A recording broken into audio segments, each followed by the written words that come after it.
Podcast Radio Dakta, aktual dan informatif.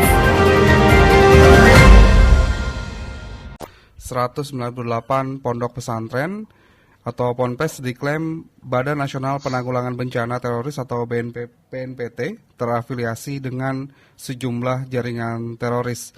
Klaim tersebut juga mengatakan bahwa beberapa Ponpes dinilai berdasarkan data yang dikumpulkan oleh Badan Intelijen. Penilaiannya dilakukan berdasarkan sejumlah indikator yang berkaitan dengan radikalisme suatu kelompok. Lalu validkah data tersebut yang notabene data itu juga terdapat banyak kekeliruan? Lalu bagaimanakah eksistensi pondok pesantren dengan adanya isu tersebut? Kita akan memperbincangkan hal itu dengan intelektual muda muslim sekaligus juga Sekretaris Komisi 4 DPRD Kabupaten Bekasi Rusdi Haryadi. Assalamualaikum warahmatullahi wabarakatuh, Bang Rusdi. Waalaikumsalam warahmatullahi wabarakatuh. Kabar sehat ya Bang ya? Sehat, alhamdulillah sehat. Alhamdulillah. Bang Rusdi, ini berkaitan dengan data 198 pondok pesantren yang diklaim sebagai terafiliasi dengan sejumlah jaringan teroris. Kalau dari Abang tanggapannya seperti apa Bang? Ya, sebelum kita lari pada persoalan itu, saya perlu sampaikan bahwa saya sebagai Sekretaris Komisi 4 DPRD Kabupaten Bekasi punya legal standing terkait masalah ini karena memang Komisi 4 DPRD Kabupaten Bekasi pada tahun ini direncanakan akan membahas tentang Raperda pesantren yang masuk prolegda tahun ini. Mudah-mudahan produk hukum yang kita hasilkan nanti itu betul-betul menyelesaikan persoalan-persoalan yang terjadi pada pondok-pondok pesantren di Kabupaten Bekasi ya, secara paripurna dan holistik gitu. Yeah.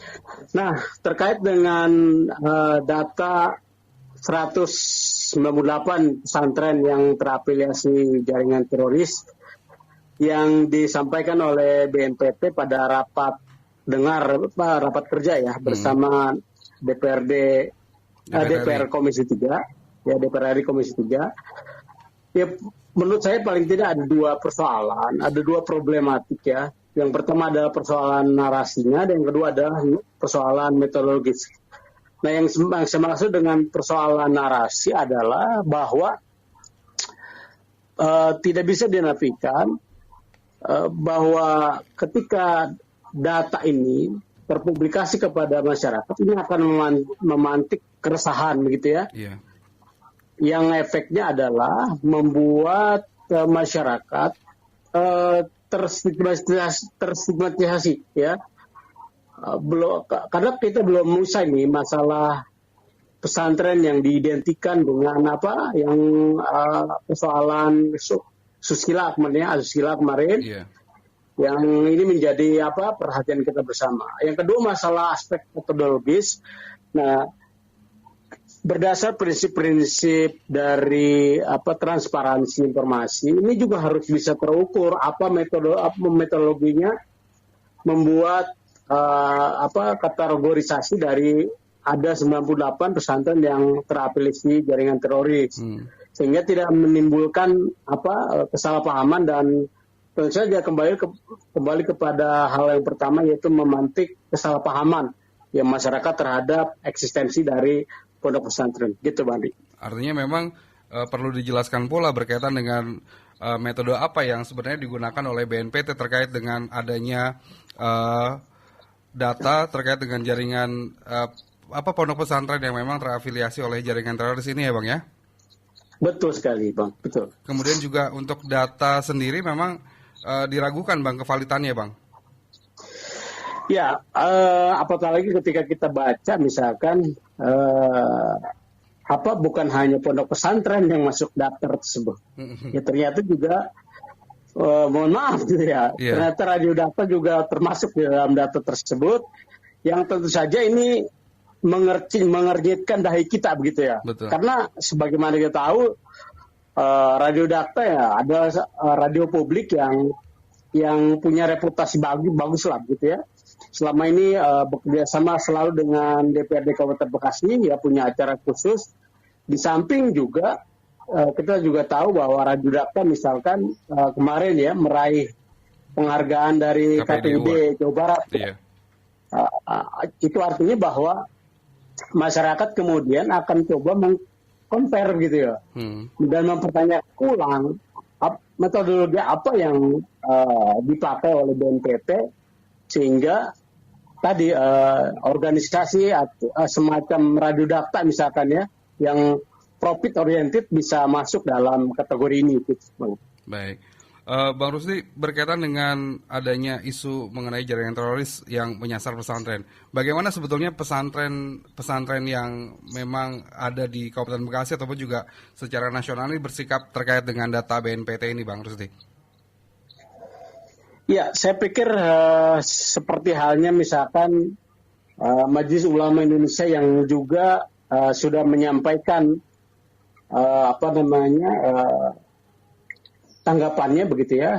Juga mereka mempertanyakan metodologi apa yang digunakan oleh BNPT terkait rilis data-data pesantren yang terafiliasi teroris. Namun demikian, saya perlu sampaikan kepada masyarakat yang civil society yang tentunya mengelola organisasi atau mengelola lembaga pendidikan pesantren ini agar tetap tidak terpancing lah isu-isu yang liar tentunya yang tidak bisa dipertanggungjawabkan. Ini juga berkaitan ya dengan rencana pembahasan Raperda pesantren ya, yang kita harapkan nanti justru Perda ini akan memperkuat positioning dari pesantren-pesantren yang ada di Kabupaten Bekasi. Yang di samping itu juga kita bisa meminta lah ya peran yang lebih signifikan gitu, yang lebih determinatif dari pemerintah daerah ya untuk mengembangkan merevitalisasi pondok-pondok pesantren di Kabupaten Bekasi gitu, Bang. Baik. Baru sih berkaitan dengan isu yang memang dihembuskan oleh BNPT berkaitan dengan ponpes yang terlibat afiliasi dengan jaringan teroris. Sebetulnya kalau dari legislatif sendiri apa ya, Bang, yang ingin yang perlu dibenahi terkait dengan data itu, kemudian juga dari BNPT sendiri, Bang?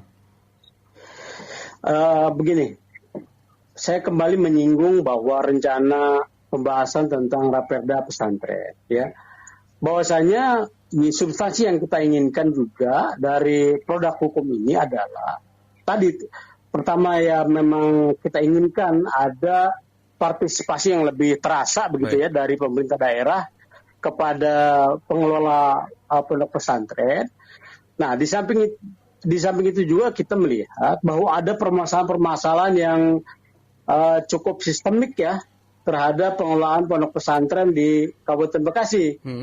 Ya di samping soal anggaran yang tidak memadai begitu ya. Sehingga ada juga pondok-pondok pesantren yang saya melihat bahwa mereka terseok-seok ya karena minimnya anggaran ya. Tapi juga saya ingin kembali ya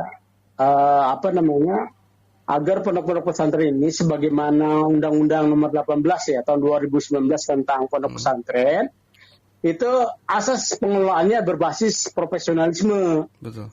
Ya, nah ini relevansinya dengan data yang dirilis oleh BNPT tadi adalah bagaimana ya pondok-pondok pesantren ini memberikan jaminan kualitas lulusan begitu ya. Yeah.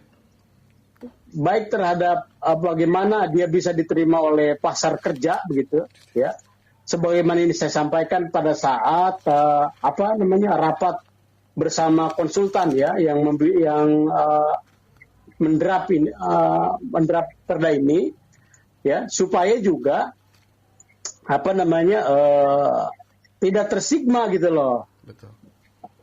Pesantren ini sebagai ya lembaga pendidikan yang kolot, jumud begitu ya. Apalagi sekarang ada embel-embel ya stigma teroris dan lain sebagainya begitu. Nah sehingga kita perlu ya punya indikator-indikator khusus ya terkait dengan pesantren yang menghasilkan lulusan-lulusan ini. Ya termasuk ya salah satunya adalah bagaimana kita punya standar tentang kurikulum yang diajarkan di pesantren tersebut, Bang. Baik. Kapan Bang rencananya akan melakukan pembahasan berkaitan dengan Perda pesantren ini? Ya, sekarang baru pada proses legal drafting. Saya kemarin beberapa waktu yang lalu rapat bersama konsultan. Mudah-mudahan di semester pertama ya kita sudah bahas ini. Nanti berkaitan juga dengan Raperda hibah dan bansos ya untuk memperkuat itu sehingga apa? Sehingga pemerintah daerah yang sudah hampir 1 dekade 10 tahun ini menghapus nomenklatur hibah dalam APBD untuk pondok pesantren, untuk sekolah-sekolah swasta ya yang dikelola masyarakat, kemudian yayasan, masjid-masjid dan majelis taklim dan lain sebagainya, gitu Bang. Baik. Artinya ini adalah perda inisiatif dari DPRD berkaitan dengan perda pesantren ini ya, Bang Rusdi? Betul, ini perda inisiatif yang secara spesifik didorong oleh Komisi 4, gitu Bang. Baik, berkaitan dengan pondok pesantren yang ada, sebetulnya bagaimana upaya peran pemerintah daerah sendiri Bang berkaitan dengan membangun santri agar pendidikannya layak, kemudian juga tadi disebutkan kalau misalnya lulusan dari pondok pesantren ini juga bisa siap bekerja begitu. Sejauh ini bagaimana kalau dari pengamatan DPRD sendiri Bang? Kalau evaluasi saya, sependek yang saya ketahui bahwa kita bisa memberikan penilaian yang sangat minim ya terhadap partisipasi dari pemerintah daerah ya di dalam mengembangkan pendidikan di pondok-pondok pesantren. Ini yang terus kita dorong. Padahal pondok pesantren sendiri adalah legasi yang sangat baik, yang sangat berharga, yang kita perlu pertahankan gitu ya. Mengingat bahwa pesantren adalah lembaga-lembaga pendidikan tertua ya di Kabupaten Bekasi yang justru dari sanalah menghasilkan para pejuang-pejuang di Kabupaten Bekasi dalam membebaskan Indonesia ya, dari penjajahan begitu Bang. Dan kaitan dengan tadi adanya pondok-pondok pesantren yang terafiliasi dengan jaringan teroris, ini juga perlu dipahami ya untuk menyusun kebijakan bahwa pondok-pondok pesantren ini justru harus kita revitalisasi ya, mengingat rilis yang disampaikan oleh RAN ya, sebuah lembaga think tank ya yang reputasinya cukup bagus yang memang banyak mempengaruhi kebijakan-kebijakan Gedung Putih, menyampaikan bahwa hasil penelitiannya terhadap sekitar 600-an lembaga di seluruh dunia. Ya, 600-an gerakan di seluruh dunia yang katanya terafiliasi terhadap jaringan teroris. Nah, hasilnya adalah ketika gerakan-gerakan ini bertransformasi ya dalam iklim demokrasi, itu justru ini bisa ya membuat gerakan-gerakan tersebut menjadi lebih moderat gitu ya, karena tadi sifat dari demokrasi yang sistemik bisa menurunkan mengurangi ya cara berpikir mereka tentang kekerasan ya, penyelesaian masalah ya yang di luar konstitusi yang diatur begitu. Nah, jadi oleh karenanya maksud saya begini, artinya bahwa justru pesantren-pesantren ini harus kita dorong untuk terus berkembang karena mereka ada bagian dari pilar-pilar demokrasi ya, sebagai civil society di samping ya legislatif, eksekutif dan yudikatif gitu. Dia adalah civil society yang harus yang kita kembangkan sebagai partisipasi masyarakat ya dalam mendidik publik lah ya. Betul. Supaya cara-cara dalam menyampaikan aspirasi, menyampaikan tuntutan sesuai dengan konstitusi begitu Bang. Baik. Nanti juga akan mengundang perwakilan dari pesantren dan juga stakeholder terkait ya Bang ya, berkaitan dengan rencana Perda ini Bang. Pasti kita akan undang ya stakeholder, leading sektor dalam persoalan ini, baik asosiasi pesantren kemudian pendidikan-pendidikan swasta, kemudian lembaga-lembaga atau yayasan-yayasan, TPA, TPQ, ya untuk memberikan masukan, untuk memperkaya substansi dari perda kita, sehingga tadi secara sistemik perda ini bisa menyelesaikan persoalan-persoalan di Kabupaten Bekasi terkait dengan pendidikan keislaman, begitu. Baik, Bang Rusdi, terakhir mungkin apa yang ingin disampaikan kepada masyarakat berkaitan dengan data dari BNPT dan juga nih berkaitan dengan rencana penerbitan Perda Pesantren dari DPRD Kabupaten Bekasi. Iya, yang saya ingin sampaikan adalah tadi pertama kita tetap menjaga kondusivitas, begitu ya. Kondusivitas masyarakat sehingga ruang publik ini bisa bisa terkelola dengan baik ya, mengingat kegaduhan demi kegaduhan terus terjadi di negeri kita ya. Baru-baru ini soal jin buang anak begitu dan lain sebagainya lah. Nah, ini kita harus tata betul mood publik kita agar tetap positif sehingga kita harapkan nanti informasi-informasi yang berkembang ini adalah informasi-informasi yang positif, di samping juga bukan informasi-informasi yang bersifat hoax begitu ya, bisa menseleksi disinformasi yang terjadi gitu. Nah yang kedua, saya pikir bahwa persoalan juga kita respon secara secara proporsional ya. Secara baik ya, sehingga tadi kembali kepada kondusivitas di Kabupaten Bekasi tetap terjaga dengan baik.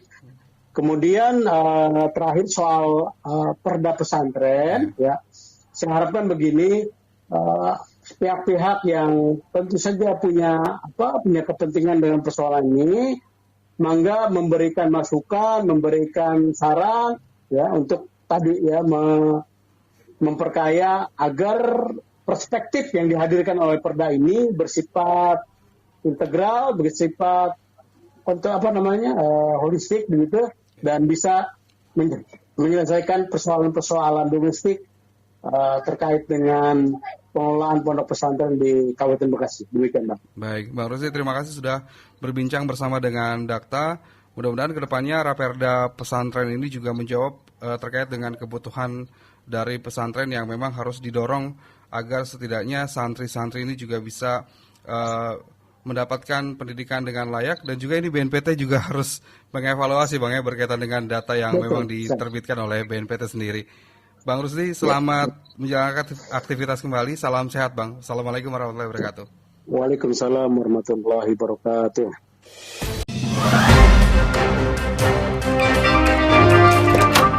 Podcast Radio Dakta, aktual dan informatif.